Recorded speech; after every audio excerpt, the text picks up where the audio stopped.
Welcome back to the deep dive. We are here to take that stack of sources, the memoirs, the articles, all the research, and really just distill the most important insights directly for you. And today, we are taking on a truly monumental life. We really are. We're dissecting the life of Malcolm X. You could argue it's the most radical, sustained transformation of a single person in modern American history. Yeah. It's just an incredible arc. And it's not just a political evolution, is it? It's a story of complete self-creation. Total self-creation Yeah. from the ground up. We've been deep in the material, reflections from his daughter, the notes from his autobiography, analysis from his contemporaries. And our mission today is to trace that almost impossible path. Right. From a young man hustling on the streets, known then as Detroit Red, Yeah. to a globally recognized visionary. We really want to focus on the sheer intellectual and often painful volume of change he went through. Exactly. This deep dive is really about the mechanism of that change. How does a nihilistic street hustler find the discipline, the intellectual architecture to become one of the most formidable orders of the 20th century? And the sources really do give you a shortcut to understanding that, the internal shattering and rebuilding it required. Right. It's all there. And the power of that transformation, it's not some dusty historical footnote. I mean, it is an enduring, celebrated legacy that resonates so far beyond his own lifetime. You see it everywhere. You see that power reflected in the highest forms of public honor. The sources talk a lot about the deep significance of the United States issuing a postal stamp in his honor. Which is just wild when you think about it. It is. It's this major institutional recognition, decades later, of a figure who spent his life challenging the very foundations of those American institutions. Think about that pivot from being labeled, a dangerous extremist by the FBI to having your face on what is essentially federal currency. And the sources detail the atmosphere around his tributes, which they were incredibly poignant. That ceremony at the Apollo Theater in Harlem stands out. Oh, absolutely. I mean, a place that's so tied to Black American culture and entertainment, and it becomes the site of this powerful intellectual commemoration. The sources bring up the late actor Ossie Davis, who delivered the eulogy back in '65. He called Malcolm X our manhood, our living Black manhood. Just what a phrase. Chilling.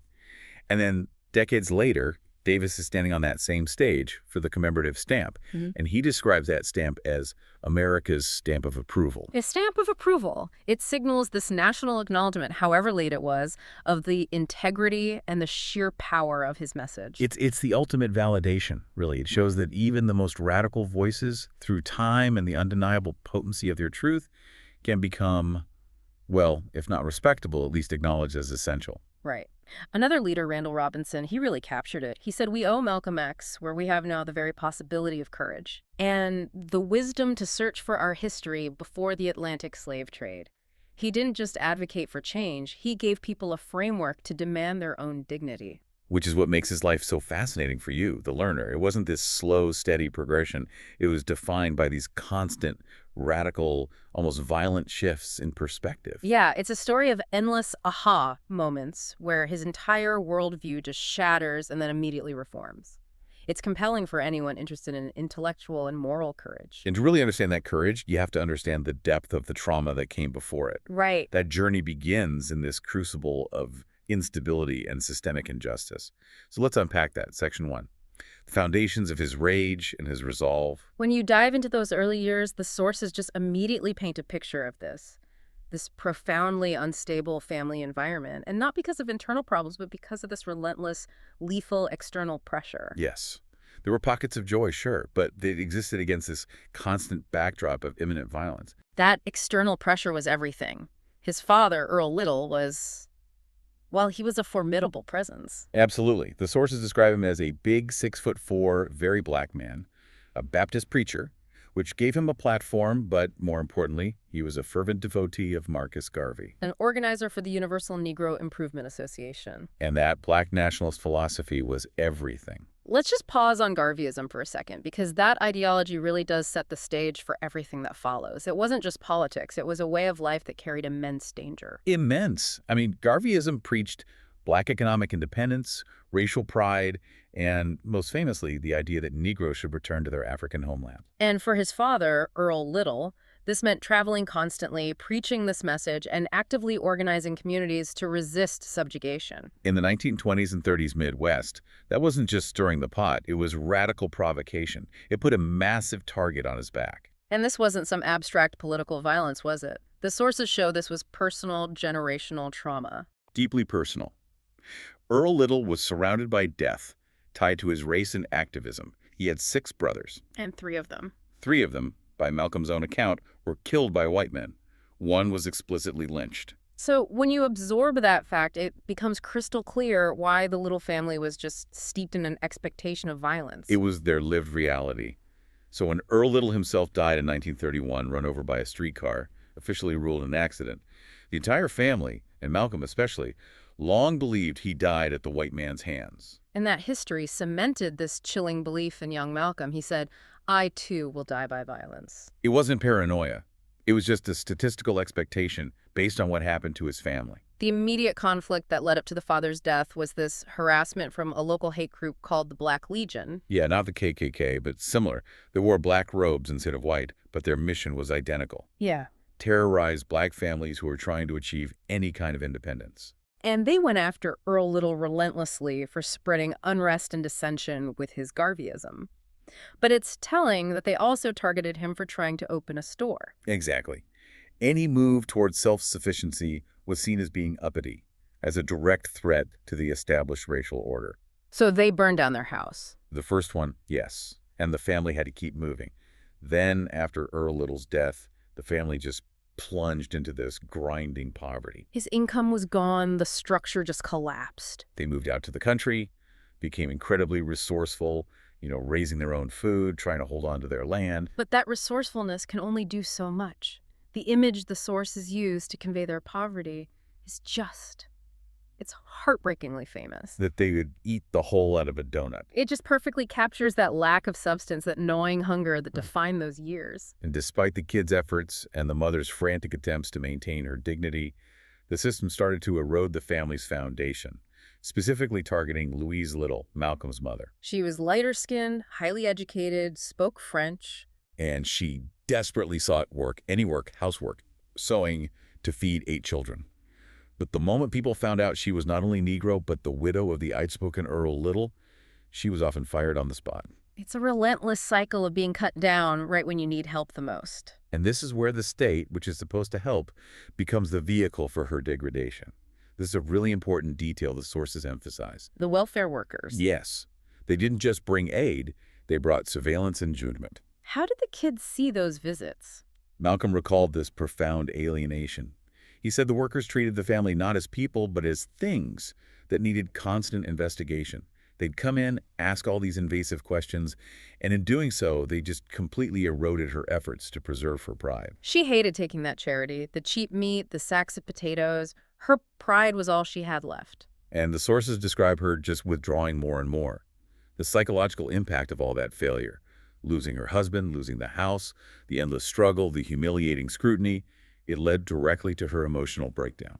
She was placed in the Kalamazoo State Hospital, an asylum, judged unfit to care for her children. And the family was broken up. The kids were scattered to foster homes and detention centers. What was his adult reflection on that systemic failure? This is one of the most crystallizing insights of his life, one that would fuel so much of his future rhetoric. He said his mother was a statistic that didn't have to be. Wow. It cemented his lifelong lack of mercy or compassion for a society that would crush people and then penalize them for not being able to stand up under the weight. So the rage wasn't irrational. It was meticulously constructed by decades of witnessed systematic injustice. The system didn't just fail them, it actively destroyed them. A devastating foundation for any young person's worldview. It suggests that everything he did later, the hustling, the ministry, was driven by this need to gain control over a system that had annihilated his family. Which is a perfect transition to Section 2, the next major shift in his life. The path from losing his innocence to his isolation in the streets and embracing the culture of the hustle. So the kids are scattered, and young Malcolm is placed in the Swerlands Detention Home in Mason, Michigan. This is a radical environmental shift. Right. Suddenly, he's living entirely among white people. It's the first time he's eaten regularly with them since he was a little kid at some religious meetings. And he immediately becomes this observer, taking in all these cultural nuances that were invisible to him before. What did he notice? He noted two main things. First, how white people smelled different. He figured it was their soap or their diet. And second, how their food, compared to the heavily seasoned Negro cooking he was used to, lacked seasoning. These are subtle observations, but they show a mind already primed to analyze cultural difference and belonging. Initially, he wasn't miserable. In fact, he became, in his own words, kind of a novelty and was quite popular in Mason. He recalled trying in every way I could to be white.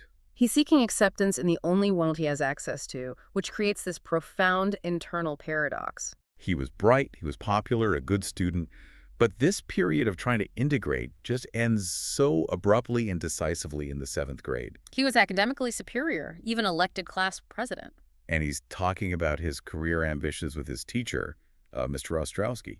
He wants to be a lawyer. And that moment, the teacher telling him to drop the idea of being a lawyer and to be a carpenter instead, that's the real intellectual trigger for his entire future life. Why did that specific suggestion hit so hard? Because it wasn't about his ability. It was about classification. He realized he was smarter than the white kids around him, yet his teacher could only see him in a manual, non-intellectual role because he was black. It stripped him of his intellectual identity. It reduced him to his skin color. The sources describe it as a brutal awakening. He said where the casual use of the N-word had once sort of slipped off his back in his rural life, now every time he heard it, he looked up and withdrew. He started to change inside, mentally drawing away from white people. He realized he was wasting his time straining to integrate.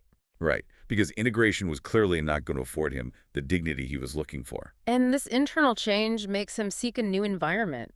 He moves to Boston's Roxbury to live with his half-sister Ella. He arrives a complete country kid, describing himself as looking like Lil Abner. And his whole perspective on black society just shifts overnight. He immediately runs into two very distinct black worlds, which shows that internal class stratification that exists even within marginalized communities. First, he saw the Roxbury Hill section, which he called the Snooty 400. These are the Hill Negroes who were desperately trying to imitate white manners, focused on respectability and an affected culture. He said they use these bizarre euphemisms for their jobs to maintain this illusion of dignity. Absolutely. The sources have these fantastic details. A janitor calling himself in banking. Right, or a cook saying she was with an old family. A servant claiming to be a domestic technician. It was the artificiality, the effort required to uphold this facade of white respectability that just shocked him. He saw it as profoundly dishonest. And he contrasts that so sharply with the natural, relaxed atmosphere of the town ghetto, the world of walk-up flats, pool rooms, jazz, soul food smells. Where he felt instantly deeply at home, among Negroes who were just being their natural selves and not putting on airs. That authenticity was this powerful magnetic force after the forced assimilation of Mason. And this is where he finds his first real job and fully enters the culture of the street hustle. He becomes a shoeshine boy at the famous Roseland Ballroom. Learning the trade from a man named Freddie. And the lessons were cutthroat and practical, focused entirely on transactional performance. Freddie taught him how to work the angles. Wow. Oh, yeah. Selling shoelaces and condoms, making the shine rag pop like a firecracker because cats tip better. They figure you're knocking yourself out. And the cruelest lesson of all for survival. To Uncle Tom a little for 2-bit tips, because white cats especially like that. Yeah. It meant bowing slightly, grinning, exaggerating your servitude. That moment taught him that servitude was a performance. It was a means to an end. And it distilled his guiding principle for the next decade. Everything in the world is a hustle. He learned how to give white people a show, to manipulate them into giving him money. This commitment to the high-status hustle meant a big physical transformation was needed. He had to go from Lil Abner to a recognizable city figure. So he adopted the signature look of the time, the dramatic zoot suit. The sources detail the exact look. Sky blue, huge ballooning pants tapering to narrow cuffs, a long coat. This was the uniform of the high-status hustler. It showed confidence, style. But the real centerpiece of this transformation, and something he would later analyze as a profound act of self-hatred, was the conch. The process of chemically straightening his hair to look more like a white man's. And the description of the conch process is so vital because it reveals the pain required for this aesthetic compliance. It involved mixing lye, raw potatoes, and eggs to create this fiery paste they called congoline. They had to apply it fast, avoiding the scalp, and the chemical reaction was immediate and burning. He describes the excruciating pain. "My head caught fire," he recalled. He had to grit his teeth and shout, "Easy, man, easy," as they frantically washed the stuff out. And he reflected later that this choice, though common at the time, was a symbolic act of physically subjecting himself to intense pain just to look straight like the white man's hair. A visceral act of self-mutilation, really, rooted in a deep-seated cultural rejection of his natural African features.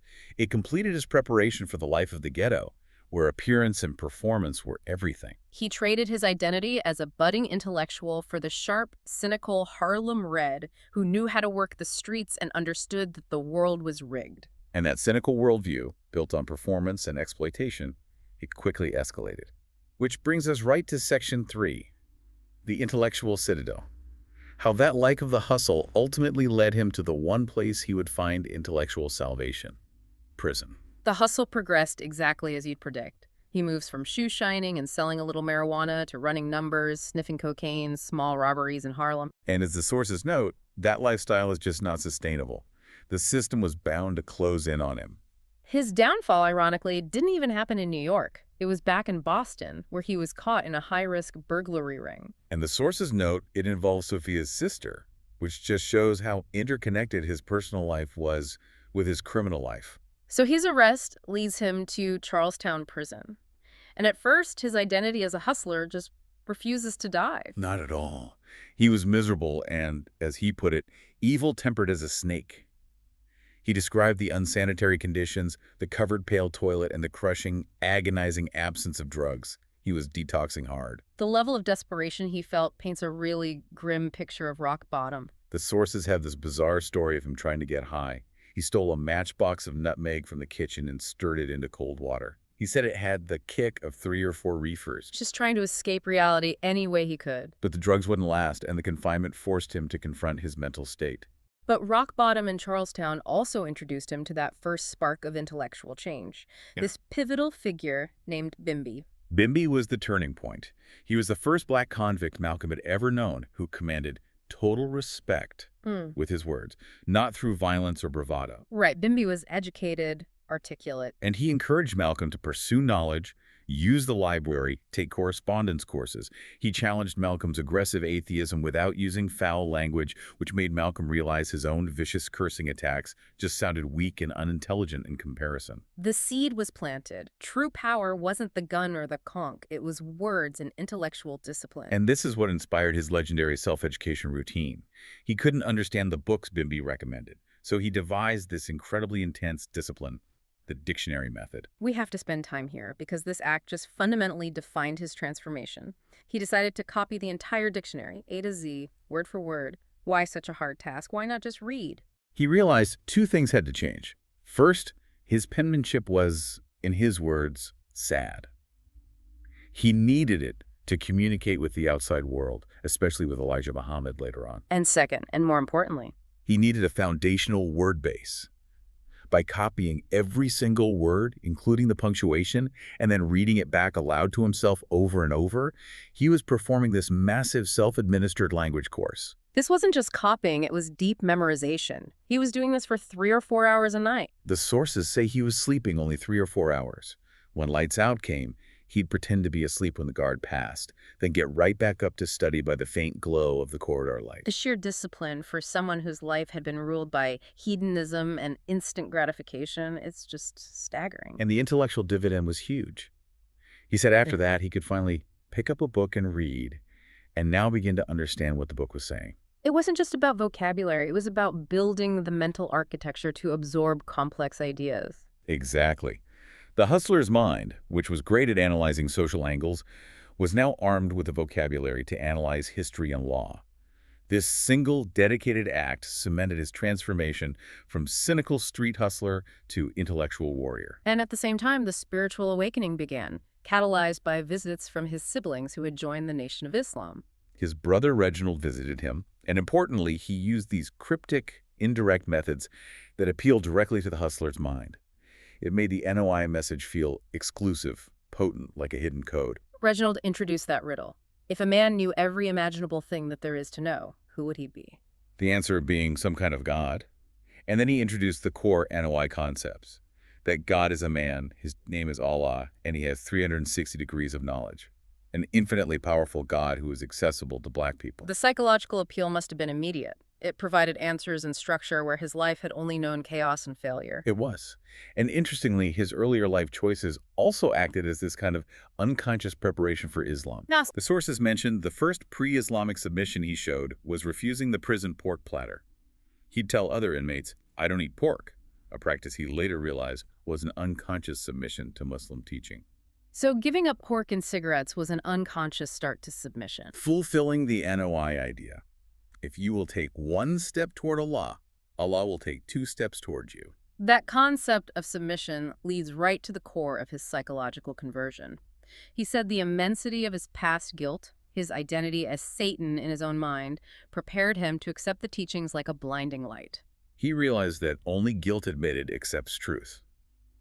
His past life was so destructive that he was psychologically ready for a doctrine that offered total immediate structure and a complete rejection of his former self. And the radical teachings of the Nation of Islam provided an immediate, total explanation for the misery he had witnessed since childhood. The white man was literally the devil.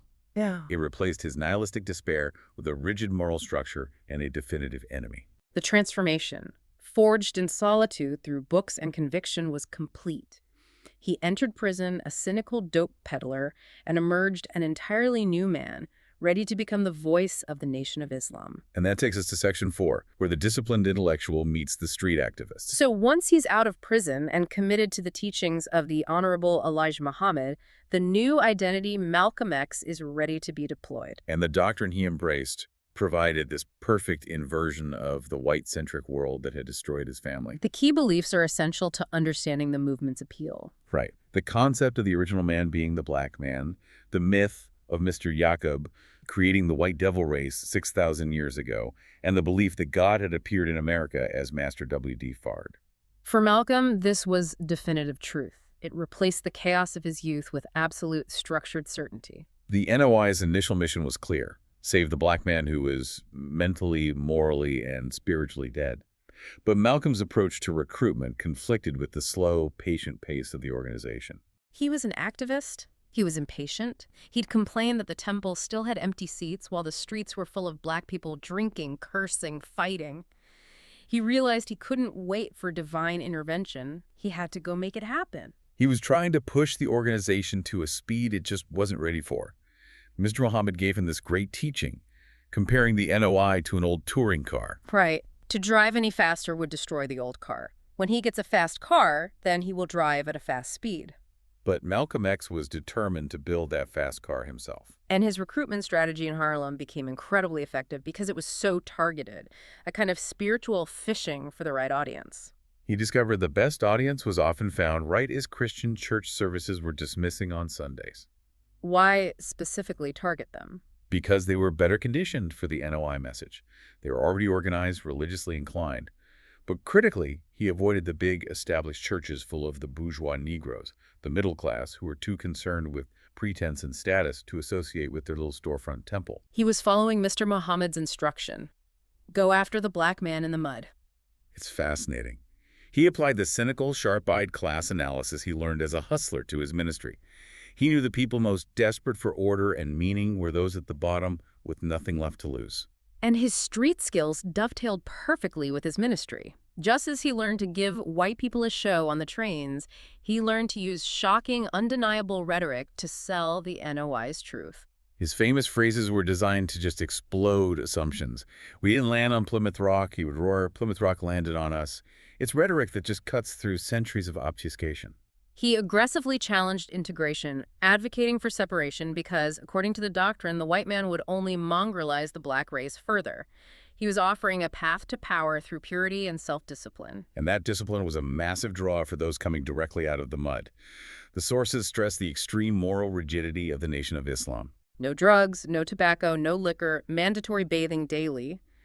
The transformation from a dope-addled hustler to a clean, sober, disciplined Muslim was the most potent advertisement for the NOI's power. And the Fruit of Islam, the FOI, their training focused heavily on men learning to be strong, moral husbands and fathers, directly counteracting the societal emasculation many black men felt. For Malcolm personally, this structure was critical. He had been so immersed in the deceit of women as a hustler that he had a personal difficulty with them, viewing them as untrustworthy flesh, until he married Sister Betty X. He even approached marriage with that same cautious discipline, running the idea past Elijah Muhammad before he proposed. He needed that moral certainty the nation provided to establish a stable domestic life, something completely alien to his childhood. And this rising power and impeccable discipline all came to a head in that pivotal 1957 incident with police brutality in Harlem. This incident is crucial. It was the moment the public saw the Nation of Islam's power in action. Two white policemen brutally attacked a Muslim brother. Johnson Hinton fractured his skull. In less than half an hour, 50 disciplined FOI men stood in silent ranks outside the precinct house. This wasn't a shouting protest. It was a disciplined, nonviolent, but unmoving display of unity that fundamentally intimidated the police. The police were completely thrown. They initially lied, said Hinton wasn't there. But the gathering, silent crowd outside was too intimidating, and the FOI men were too disciplined to disperse. Malcolm strode in, demanded to see Brother Hinton, and got an ambulance for him. And the departure was just as powerful. The FOI men followed the ambulance, marching in loose formation for 15 blocks down Lenox Avenue. This demonstration of unity and control, unseen before in Harlem, secured him immediate media interviews. It led to the rapid global fixation on the black Muslims. The press had never encountered anything like this quiet, disciplined, and powerful display. And he became a master debater, leveraging his prison-honed word base to turn rage into a sophisticated political argument. When reporters constantly pressed him on the hate question, A perennial tactic to dismiss the NOI. he had this devastating counter. His core argument was brilliant. The American white man is plagued and obsessed with being hated because he is fundamentally guilty of hating Negroes. So he would flip the question entirely, making their question evidence of their own guilt. Exactly. To ask a black man if he hates white men, he asserted, is like the rapist asking the raped, "Do you hate me?"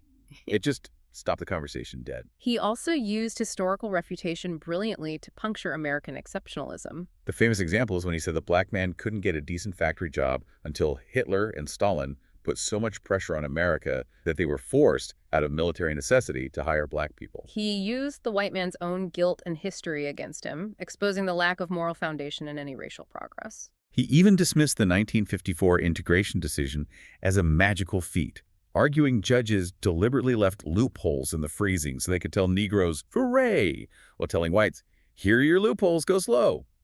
He saw legal progress as just clever political trickery. Despite the shocking nature of his message, he became incredibly popular on college campuses. Massively popular, especially with white students. He noted in some polls he was second only to conservative Senator Barry Goldwater in speaking invitations. That is an incredible pairing, the arch-conservative and the arch-radical. What was the appeal? Students appreciated the intellectual rigor and the raw, naked truths he brought. He wasn't giving them a comforting, palatable message. He was forcing them to confront history head-on. He forced intellectual honesty. And his ability to debate fluently, armed with that dictionary-forged vocabulary, made him impossible to dismiss as just some street agitator. But this meteoric rise, this powerful voice, put him on a collision course with the very structure that had elevated him. The bigger he became, the more the Nation of Islam structure chafed. Which leads us to Section 5, his global shift and his final, tragically brief act. The split from the Nation of Islam was agonizing. It came from several internal sources and forced another final, radical, intellectual shift. The primary catalyst was realizing Elijah Muhammad's deep moral failings. The betrayal was profound. He discovers that Elijah Muhammad, the messenger of Allah, is fathering children with his young secretaries, a grievous moral failing he'd been preaching against for over a decade. He said he felt the betrayal more acutely than he would have felt death. It just shattered the moral foundation of the movement. And the second, more public catalyst was that infamous silencing directive after the JFK assassination in November '63. Right. Elijah Muhammad ordered all ministers to say no comment, fearing political reprisal.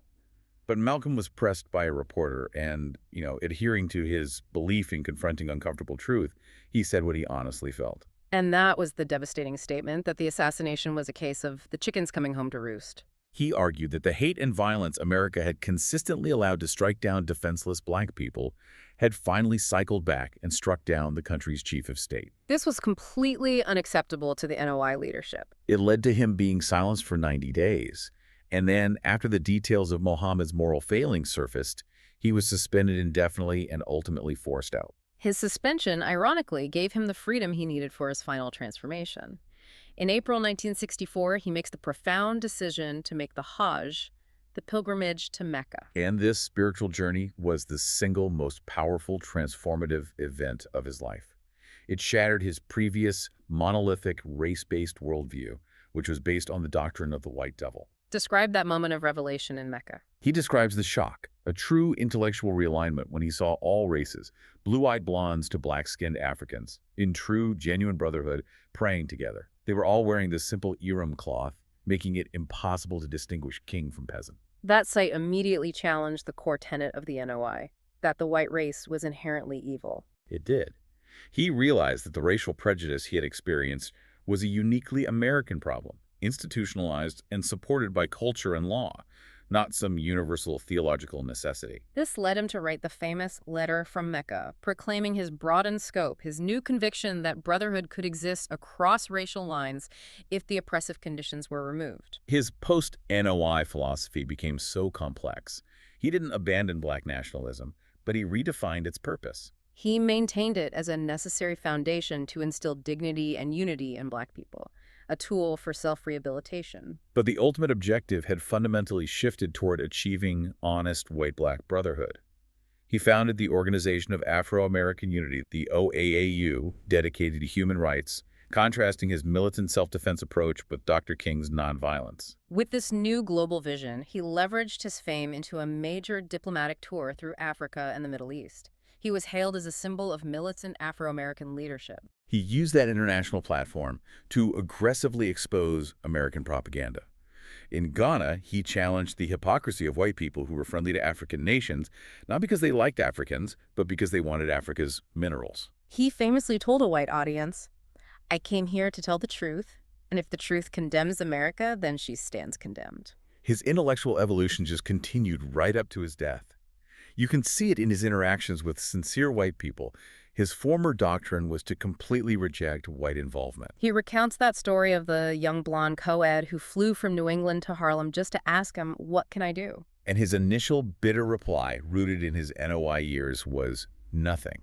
But he later expressed deep regret for that answer, modifying his advice profoundly. What did he change it to? He recognized that sincere white people must actively and directly combat racism within other white people where the black man can't go.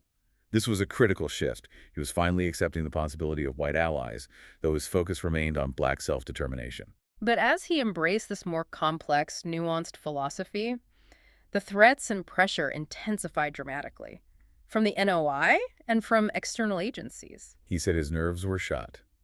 The pressure of being an open target, especially after leaving the disciplined structure of the NOI, was overwhelming. The sources paint a picture of intense paranoia, constant checking of hotel corridors, knowing he was under surveillance, and that chilling premonition that he would be dead before his autobiography even came out. The pressure was relentless, and not just physical. The Nation of Islam filed a lawsuit to evict his family from their house, essentially cutting him off financially and domestically.